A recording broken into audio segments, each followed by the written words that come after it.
It's nowhere on any map, doesn't show up in any blueprints. But I worked there 6 years. What we did down there in the underground levels. Let's just say there's a good reason why a place like this was built where no one could hear the screams. I'm a former security contractor of Area 51. What I've seen down in Hangar 18 isn't any kind of experimental aircraft. It's not of our world. And the 50-year cover-up?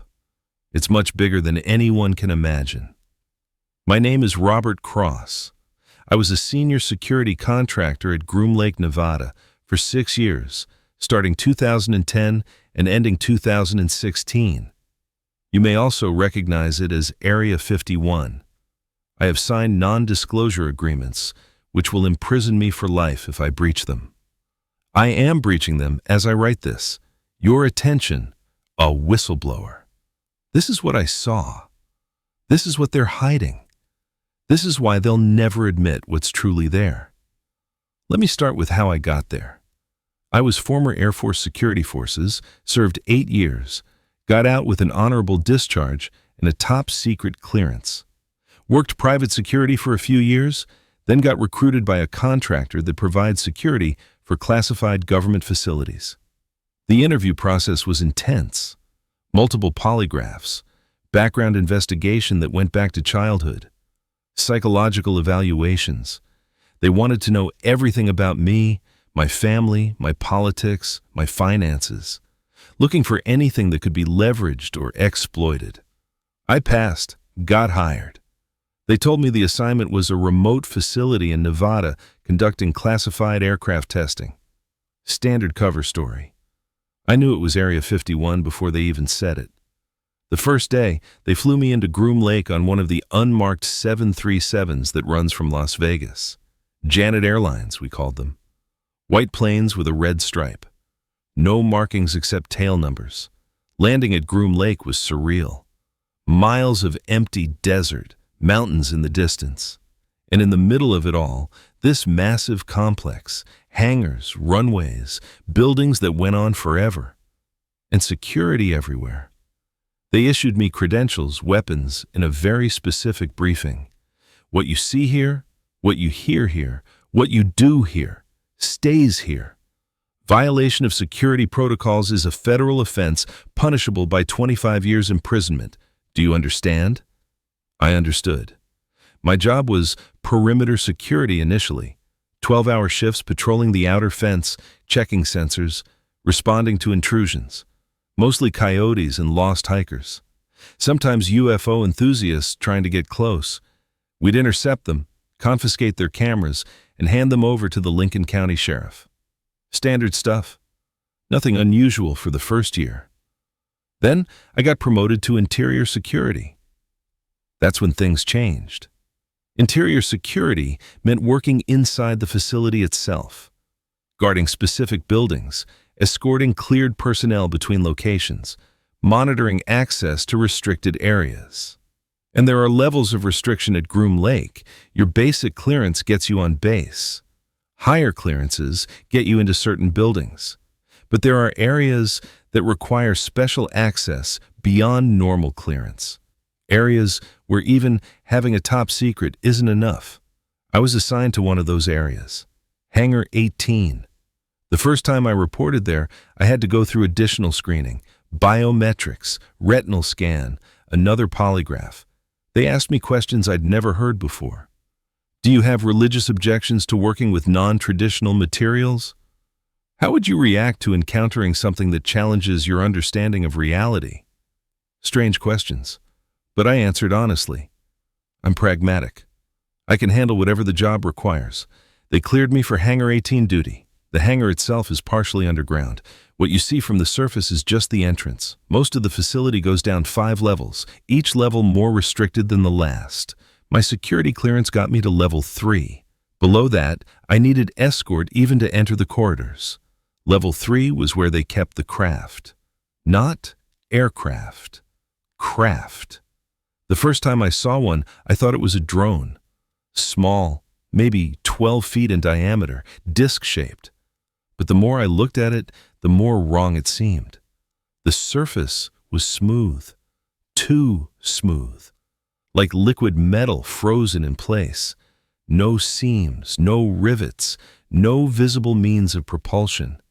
And it was floating, not hanging from cables, not resting on supports, floating approximately 3 feet off the ground in what they called a containment field. I asked the scientist I was escorting, Dr. Chen, civilian contractor, "What am I looking at?" He glanced at me, weighing whether to answer, then said, "Recovered technology, origin unknown, age approximately 70 years. Recovered from where?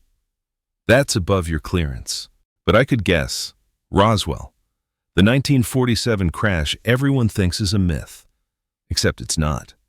They recovered something, multiple somethings, and they've been studying them ever since.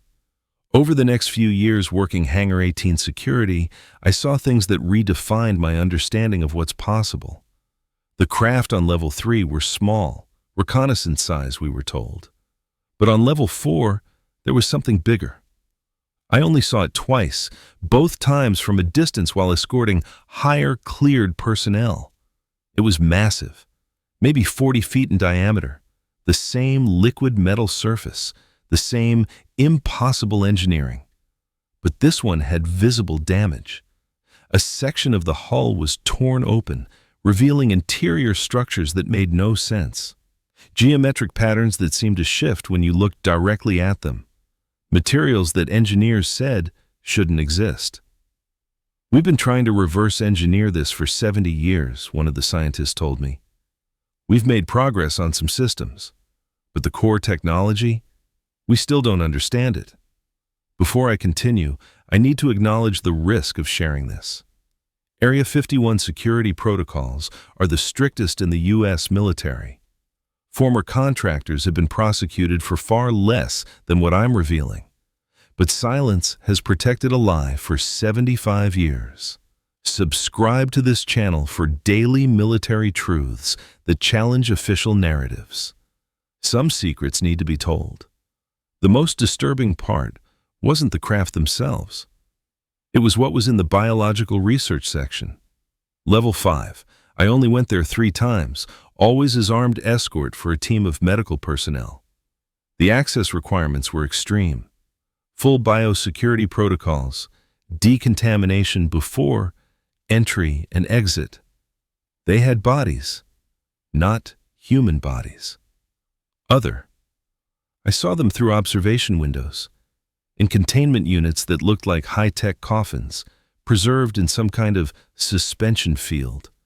They were small, maybe 4 feet tall, gray skin, enlarged cranial structure, large eyes, too large for the face, thin limbs, no visible external ears or nose that I could see clearly through the window.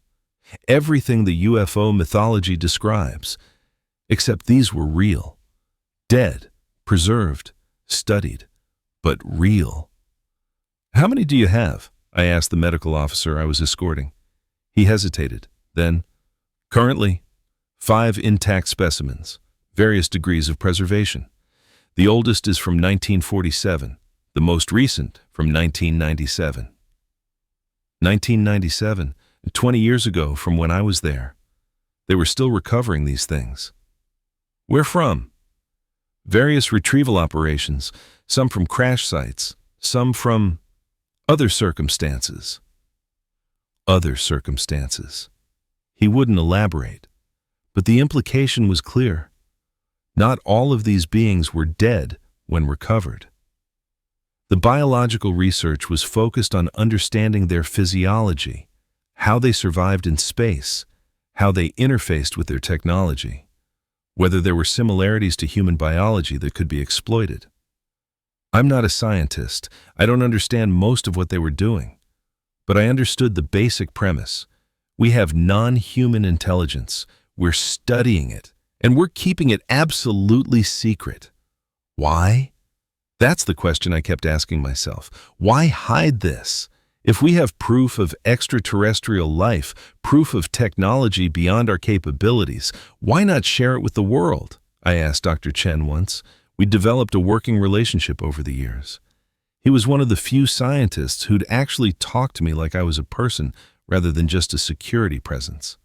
"Robert," he said, "imagine what would happen if the government announced tomorrow that we've had alien technology for 75 years, that we've been reverse engineering it, that we have alien bodies. What do you think the response would be? People would want to know more. People would panic. Religious institutions would face existential crisis. Scientific paradigms would be challenged. Governments would be questioned about why this was hidden. Economic systems based on petroleum would be threatened if this technology represents alternative energy sources. Military balance of power would shift. It would be chaos. So we hide it to prevent chaos? We hide it to maintain stability. Maybe that's wrong. Maybe people have a right to know. But the people who make these decisions believe the risk of disclosure outweighs the benefit." I thought about that a lot, whether the cover-up was justified, whether stability was worth the lie. I still don't have an answer. What I do know is that the cover-up is extensive. It's not just Area 51. There are other facilities, other programs, a whole ecosystem of classified projects researching this technology and these beings. And the people who work in these programs, we're compartmentalized. I knew what happened in Hangar 18, but I didn't know what happened in other facilities. I didn't know the full scope of the program. Nobody does, except maybe a handful of people at the very top. The security around all of this is extraordinary. Your movements are tracked constantly, every conversation monitored, polygraphs every 6 months, random searches. They're looking for anyone who might leak, anyone who might be compromised, and the consequences for violation are severe. I knew a contractor who made a comment about exotic technology to his wife. Vague comment, nothing specific. Someone reported it. He was immediately terminated, his clearance revoked, and he faced federal investigation. They don't play games with security here. So why am I speaking out now? Because I can't reconcile what I know with the official lies anymore. I can't watch government officials testify to Congress that they have no evidence of extraterrestrial technology when I've personally guarded the facilities where that technology is stored. I can't watch the UAP disclosure movement struggle for scraps of information when I know we have the full answer locked in underground facilities. I can't stay silent while pilots are told their encounters with advanced craft are unexplained when we've been studying those exact craft for 75 years. The lie has gone on long enough. Let me describe in detail what the reverse engineering program looks like based on what I observed. Hangar 18 wasn't just storage. It was an active research facility. Scientists and engineers worked 24/7 in shifts, attempting to understand and replicate the technology. The propulsion systems were the primary focus. The craft didn't use conventional engines. No combustion, no rocket thrust. They seemed to manipulate gravity or space-time itself. Objects would move without visible propulsion, change direction without banking, accelerate without apparent force. I watched a demonstration once, unauthorized, technically, but the lead engineer wanted to show his team's progress. They had a small component from one of the craft, maybe the size of a basketball. When powered, it created a field that made objects within a 3-foot radius weightless. "We can replicate the effect," the engineer explained. "We can't miniaturize it, we can't power it efficiently, and we don't understand the fundamental physics. But we can make it work." That's been the pattern for 75 years. We can copy some effects, but we can't truly understand or improve on the original technology. The material science was equally baffling. The hull material from the craft was analyzed extensively. It appeared metallic but behaved unlike any known metal. It was lightweight yet incredibly strong. It conducted electricity in ways that violated standard physics, and its molecular structure was wrong, arranged in patterns that shouldn't be stable. It's like they're working with a different periodic table, one metallurgist told me. Elements we recognize, but arranged and bonded in ways that our models say shouldn't be possible. There were successes, technologies that came from this research and made it into the real world. Fiber optics, certain types of integrated circuits, advanced materials used in stealth aircraft. All of it derived from studying the recovered craft. But the core technologies, the propulsion, the power generation, the navigation systems, remained out of reach. We could observe them. We could attempt replication. But we couldn't truly master them. And that frustrated the program managers enormously. Billions of dollars over decades, and we still couldn't fully duplicate technology that was 75 years old by the time I saw it. The biological research was even more complicated. The beings we had recovered didn't match any evolutionary lineage on Earth. Their DNA, and yes, they had something analogous to DNA, was different in fundamental ways, more complex, more efficient. Designed rather than evolved, some researchers suggested. Their brains were proportionally much larger than human brains. Scans showed structures that might be responsible for their apparent telepathic abilities. Yes, telepathic. That wasn't speculation. It was documented in recovery reports from personnel who encountered live specimens. The medical team was trying to understand how consciousness worked in these beings, whether their intelligence was comparable to humans, greater, or simply different. Whether they experienced emotion, whether they had individual identity, or some kind of hive mind. These weren't academic questions. They were strategic assessments. If these beings were hostile, we needed to understand their capabilities. If they were beneficial, we needed to understand how to communicate. If they were simply indifferent, we needed to understand what their presence on Earth meant. I asked Dr. Chen once, "Do we know why they're here?" "We have theories, no confirmed answers. Some recoveries suggest surveillance or study of Earth. Others suggest resource extraction. A few incidents imply rescue or retrieval operations. They're looking for their own lost personnel. But we don't have direct communication. We don't know their intentions. Have we tried to communicate?" "Extensively. The live specimens that were recovered in the past." He paused, visibly uncomfortable. "The encounters didn't go well. Communication attempts failed. The beings died in captivity, usually quickly. We don't know if it was physiological incompatibility with Earth environment, stress, or something else. The implication hung there. We'd captured living extraterrestrial beings, held them, studied them, and they died. That bothered me more than anything else. We talk about the ethics of animal testing, but what about the ethics of capturing sentient beings from another world and subjecting them to research without their consent?" I raised this with one of the senior program managers during a security briefing. His response, "We're dealing with unknown intelligence that appears in our airspace uninvited, demonstrates technology that could be weaponized, and shows interest in our military installations. We have a responsibility to understand the threat. Ethics are important, but national security comes first." That's the mindset that governs the program. Security over morality, secrecy over truth, control over disclosure. And it's maintained through compartmentalization, intimidation, and an almost religious adherence to classification. In 2016, I left the program. My contract ended, and I chose not to renew. 6 years was enough. The exit process was extensive. Another polygraph, another briefing on security obligations, legal warnings about prosecution for disclosure, and a final meeting with a program security officer. "Mr. Cross, you've been an exemplary contractor. Your security record is spotless.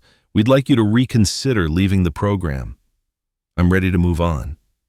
Understand that what you've seen here carries a lifetime obligation. You will never be free to discuss it. Not with family, not with friends, not with anyone without proper clearance. Violation carries severe consequences. I understand. Do you? People who violate these protocols don't just face legal consequences, they face other pressures, career destruction, financial ruin. Some have faced worse. The implication was clear. This was a threat disguised as a warning. I understand completely. I left Groom Lake and didn't look back. For 8 years, I kept my silence. I built a new life. Got married, had a daughter, worked normal security jobs that didn't require constant vigilance and paranoia. But I never forgot what I saw, and I never stopped questioning whether the cover-up was justified. In late 2024, I started seeing the UAP disclosure movement gain momentum. Congressional hearings, whistleblowers coming forward, Pentagon acknowledging that unexplained aerial phenomena exist, and I watched them dance around the truth. Admit just enough to seem transparent while hiding everything that matters.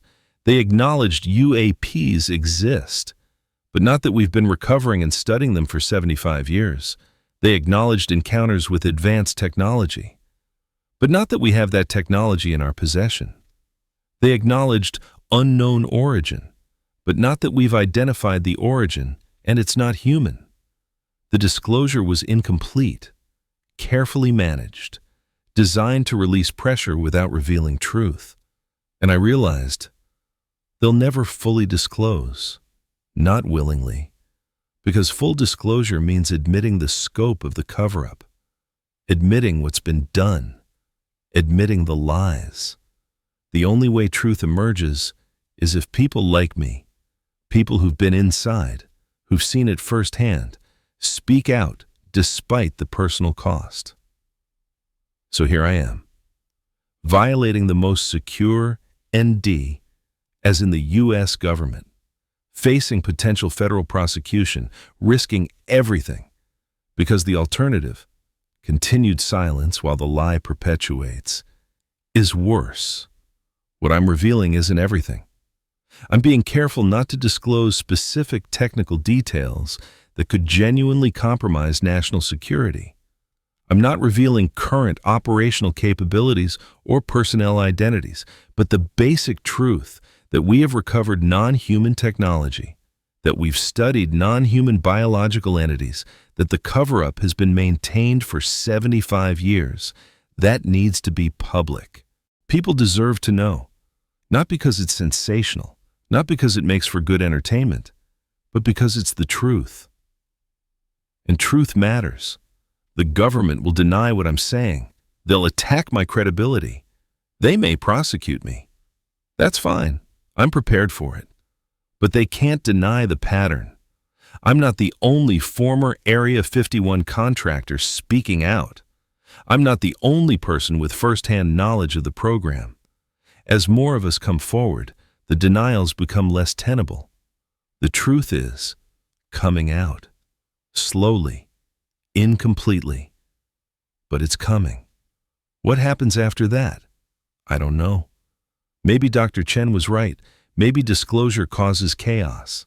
Maybe society can't handle the reality of non-human intelligence. Or maybe people are more resilient than the government gives them credit for.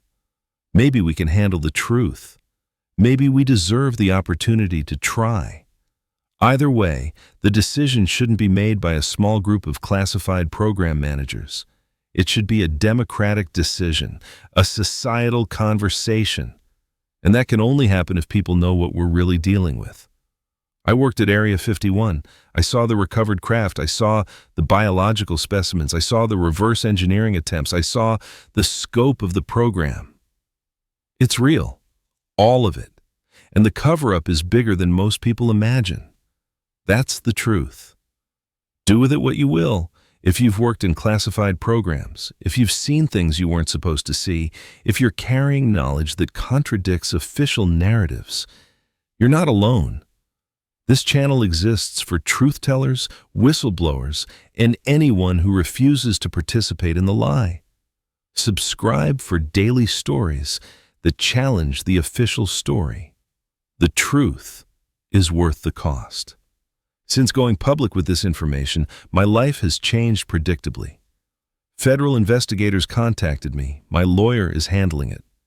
They're looking for any technical disclosure that could be prosecuted, but I've been careful. More significantly, other former contractors have reached out. People who worked at Wright-Patterson, at other classified facilities, in other programs, all telling similar stories, all confirming what I've revealed.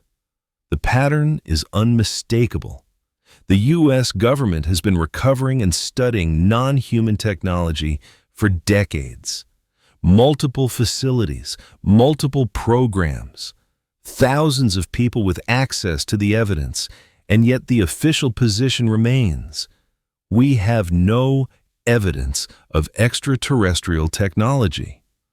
That position is a lie, a deliberate, systematic, coordinated lie maintained for 3/4 of a century. Why is the lie maintained? I've given this a lot of thought. Part of it is institutional inertia. The cover-up has been in place so long that admitting it means admitting wrongdoing by multiple administrations, military branches, and government agencies. Nobody wants to be the person who admits the government has been lying for 75 years. Part of it is control. The technology represents a strategic advantage. Whoever understands and can replicate it first gains enormous power. Admitting we have it means admitting we don't fully understand it, which shows vulnerability. Part of it is fear. Fear of public reaction. Fear of religious upheaval. Fear of economic disruption. Fear of losing control of the narrative. But mostly, I think it's just momentum. The cover-up exists because it's always existed. The people maintaining it now weren't there when it started. They inherited it, and they lack the courage to end it. That's the real secret of Area 51. Not what's in the hangars, though that's extraordinary. The real secret is the institutional cowardice that prevents disclosure. My daughter asked me recently, "Dad, if what you saw is real, why doesn't the government just tell everyone?" Out of the mouths of children, the simple question adults complicate with rationalizations. Because they're afraid, I told her. Afraid of being wrong, afraid of losing control, afraid of what happens when people know the truth. But the truth is good, right? The truth is necessary. Whether it's good depends on what we do with it.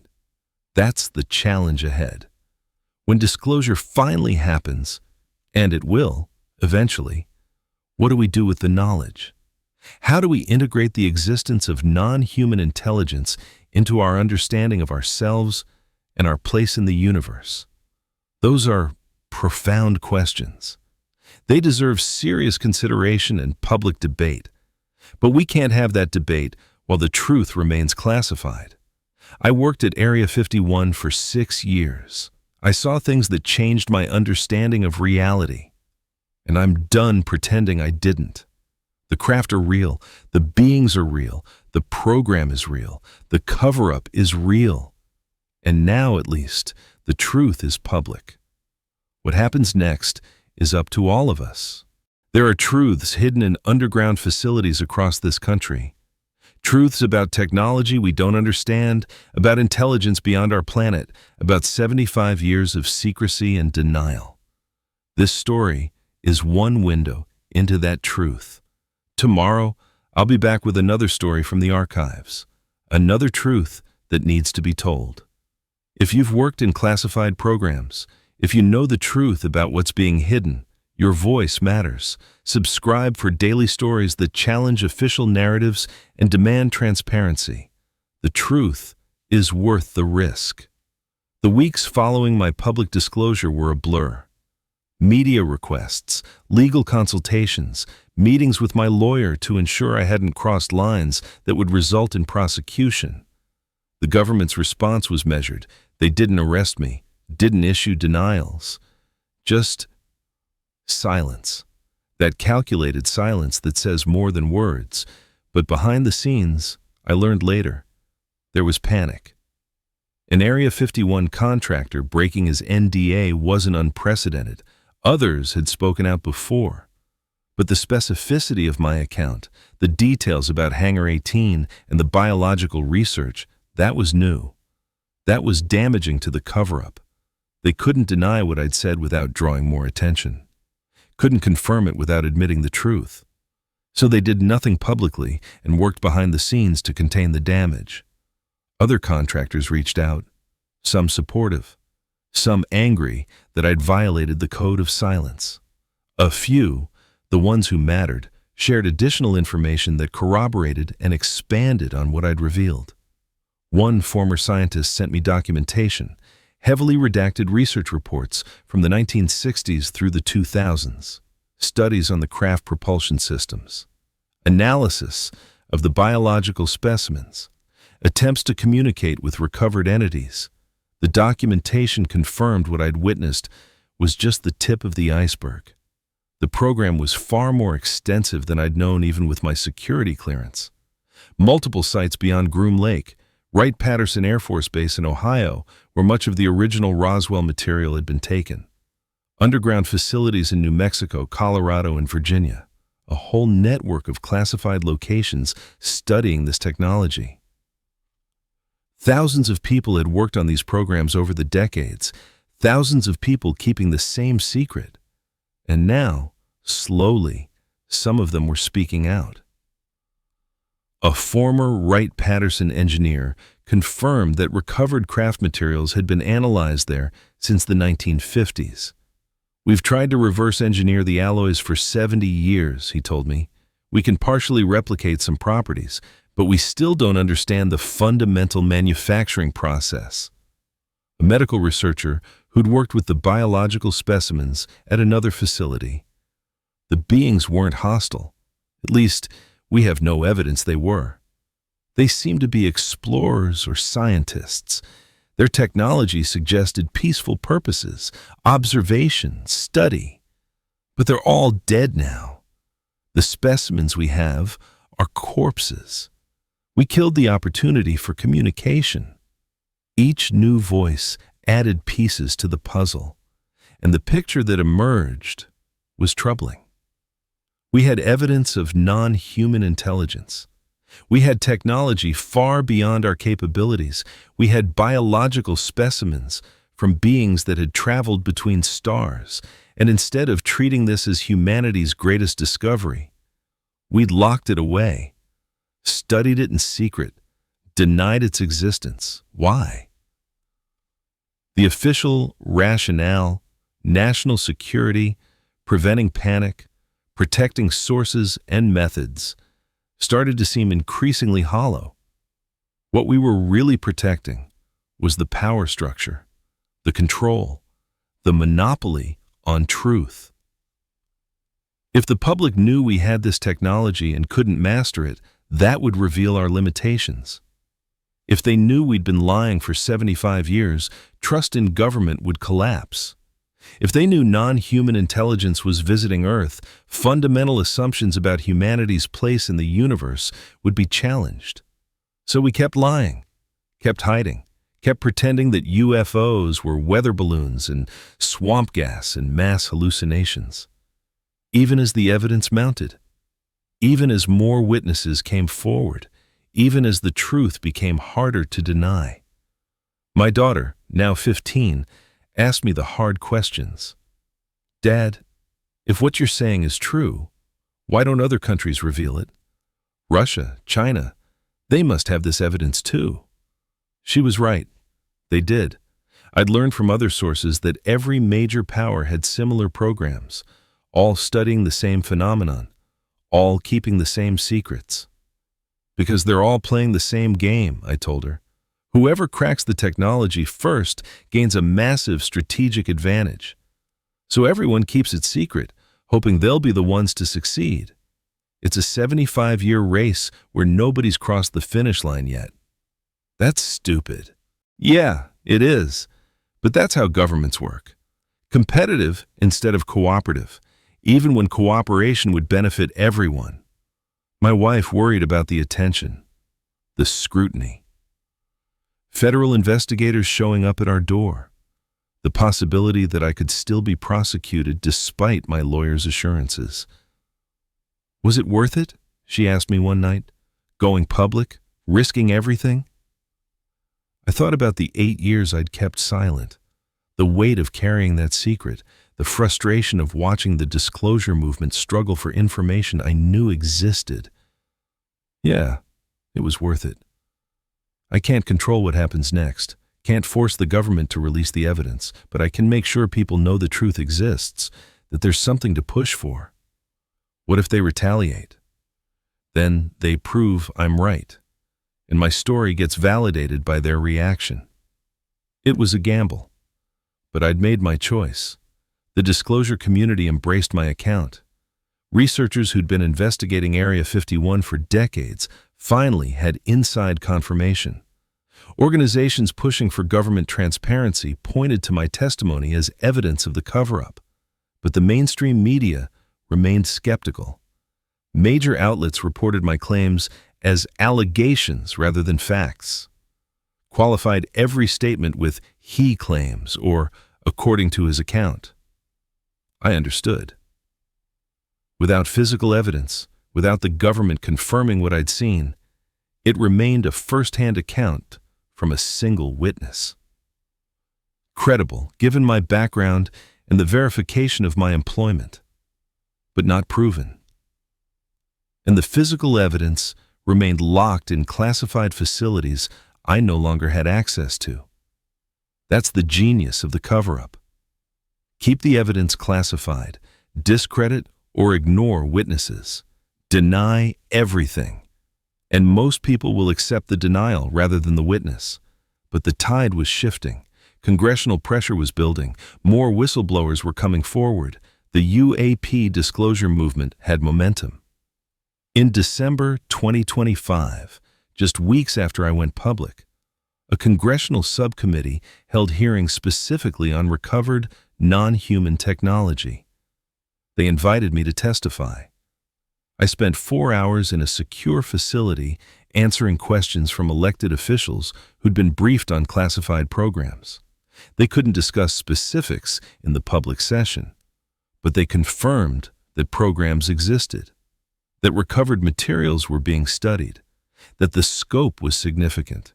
It wasn't full disclosure, but it was acknowledgement, progress. One congressman pulled me aside after the session. "Mr. Cross, your testimony was compelling, but you understand we can't just declassify 75 years of secrets overnight. There are legitimate national security concerns, treaties with allies who participated in the cover-up, diplomatic implications with countries where recoveries occurred. I understand, sir, but there's a difference between revealing operational details and acknowledging the basic truth. The American people can handle knowing we've encountered non-human intelligence. What they can't handle is being lied to indefinitely." He nodded. "You're right, and that's the argument I'm making to my colleagues. Slow disclosure, measured, but disclosure. The full truth needs to come out. Eventually. Eventually. The timeline that's been used for 75 years to justify continued secrecy. But it was more than I'd had before going public. It was movement in the right direction. I reconnected with Dr. Chen, the scientist I'd worked with at Groom Lake. He'd retired shortly after I left. We met for coffee in Nevada. "Robert, you've stirred up quite the hornet's nest," he said with a slight smile. Was I wrong to do it? Wrong? No. Risky? Absolutely. But someone had to. The silence was becoming unsustainable. Too many witnesses, too much evidence in civilian hands. The cover-up was collapsing anyway. You just accelerate the timeline. Do you regret your part in the program? He considered the question carefully. I regret that we couldn't communicate with them. The entities we recovered. If even one had survived, if we could have established dialogue, imagine what we could have learned. But they all died, usually quickly. We don't know if it was physiological incompatibility with Earth's environment, trauma from the crashes, or something else. What do you think they wanted? Honestly, I think they were scientists, explorers, studying Earth, studying us. Their technology suggests advanced civilization, long space travel, peaceful purposes. I don't think they were invaders or conquerors, just curious beings trying to understand our world. And we kept their corpses in underground freezers. Yes, we did. And that's a moral failing I'll carry forever. We had the opportunity to make first contact with non-human intelligence. Instead, we treated it as a security threat and buried the evidence. That conversation stayed with me. The tragedy wasn't just the cover-up, it was the missed opportunity. We could have learned, could have grown, could have established contact with beings from another world. Instead, we chose secrecy, fear, control. And 75 years later, we're still paying the price for that choice. My former colleagues from Groom Lake had mixed reactions to my disclosure. Some cut off contact entirely. Others reached out privately to express support while maintaining public silence. One security contractor I'd worked with for years sent me a message. "What you did took guts. I respect it, but I can't follow you. I've got kids in college, a mortgage, retirement plans. I can't risk prosecution. I hope you understand." I did understand. Not everyone could afford the risk I'd taken. Not everyone had the same circumstances or motivations. But each person who spoke out made it easier for the next person, created a pattern that was harder to dismiss, built momentum toward eventual disclosure. The question that haunted me was, what happens when full disclosure occurs? I thought about Dr. Chen's words, about humanity's place in a universe where we're not alone, where non-human intelligence exists and has been visiting Earth for decades, maybe centuries. How does that change us? How does it change our religions, our philosophies, our understanding of who we are? Some people would handle it well, would be curious, excited, eager to learn. Others would struggle, would face existential crisis, would question everything they believed. But keeping them in the dark wasn't protecting them. It was denying them agency, treating adults like children who couldn't handle difficult truths. People deserve better than that. My disclosure hasn't changed government policy. The programs continue. The secrecy continues. The craft and biological specimens remain locked in underground facilities. But the conversation has changed. More people are asking questions, demanding answers, refusing to accept denials. That's progress. Slow, frustrating progress.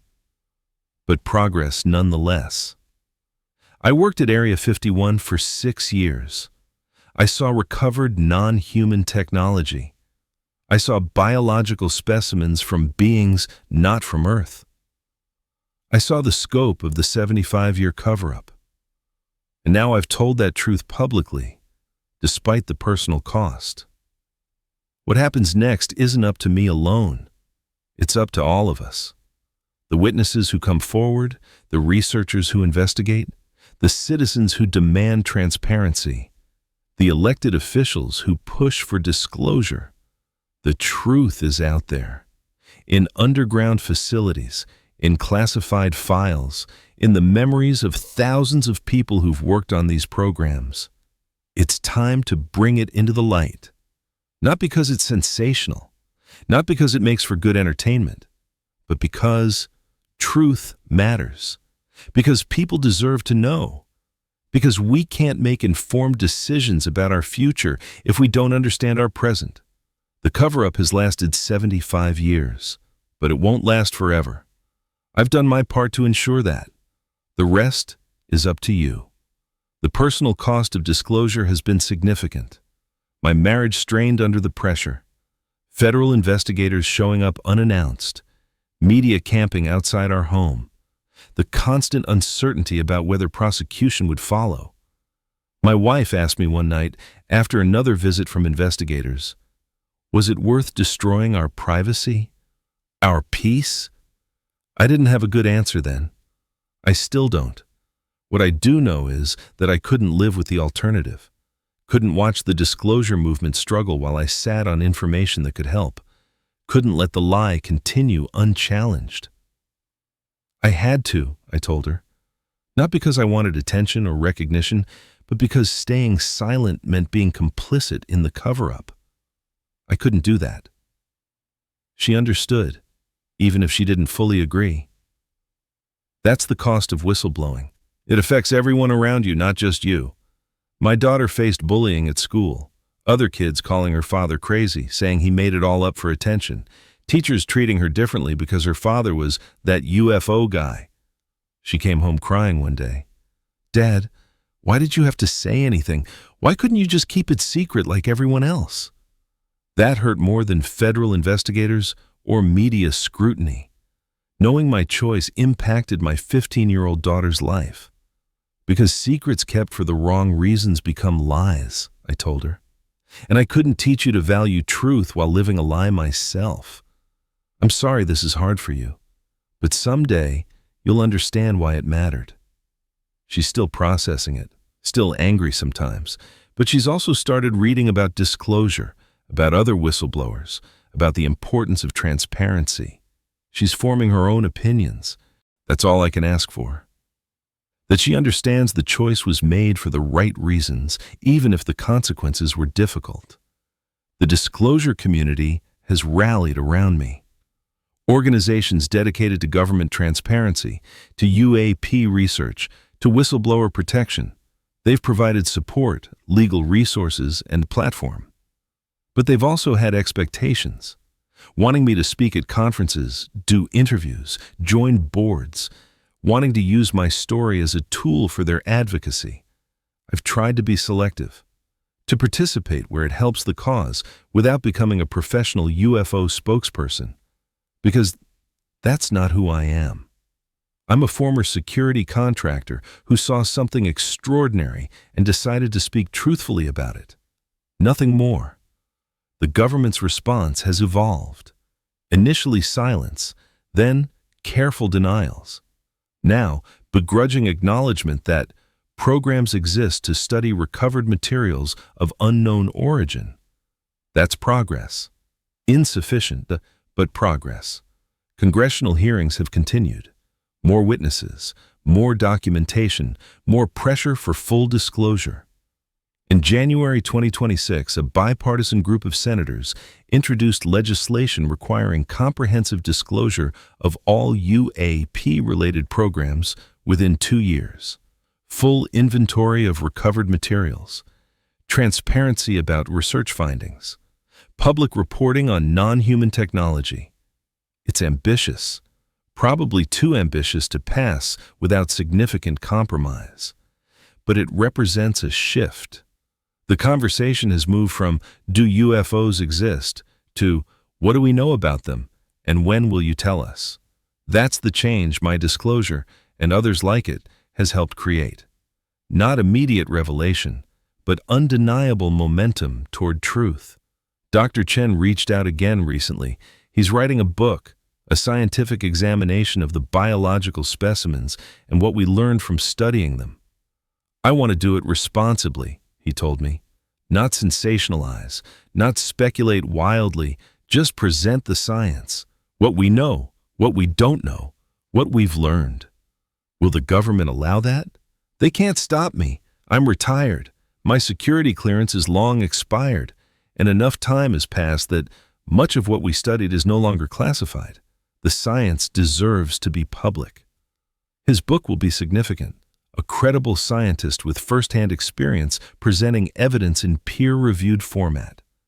That's the kind of disclosure that changes minds. Not my story, not testimony, but hard science from a respected researcher.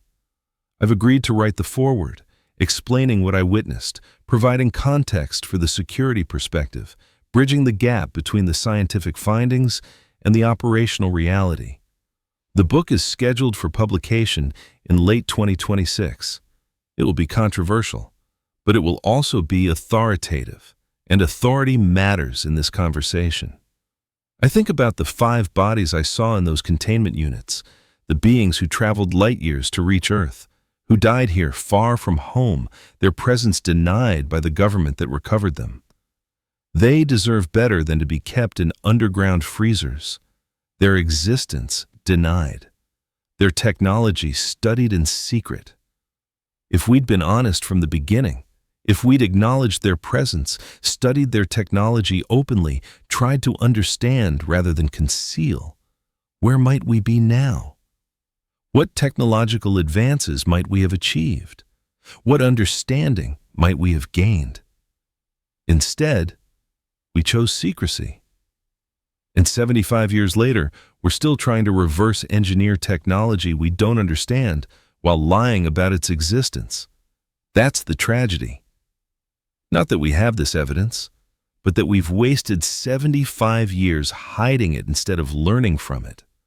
My disclosure won't end the cover-up overnight, but it contributes to the erosion of denial. Each witness who speaks out makes the lie harder to maintain. Each piece of evidence that emerges makes secrecy less tenable. Eventually, maybe not this year, maybe not this decade, but eventually, full disclosure will happen. The evidence will be acknowledged. The truth will be public. And when that day comes, my contribution will be a small part of a larger movement. One voice among many. One witness among thousands. But it will have mattered. Because every voice that refuses to stay silent weakens the foundation of the lie. I worked at Area 51. I saw recovered non-human craft. I saw biological specimens. I saw the 75-year cover-up, and I refused to stay silent about it. That's my legacy, not heroism, not whistleblowing glory, just truth-telling. Simple, difficult, necessary truth-telling. The craft are real. The beings are real. The cover-up is real. And now, at least, more people know. What happens next, whether disclosure accelerates or stalls, whether the truth emerges or remains buried, that's beyond my control. I've done what I could, told what I saw, faced the consequences. The rest is up to all of us. To push for transparency, to demand answers, to refuse to accept comfortable lies when difficult truth is available. That's how disclosure happens. Not through one person, through collective insistence that we deserve to know. I hope I've contributed to that insistence. I hope my disclosure helps move the conversation forward. And I hope someday those 5 beings in the underground facility are properly acknowledged, their presence honored, their contribution to human knowledge recognized. They came to our planet. They deserve better than denial. We all do.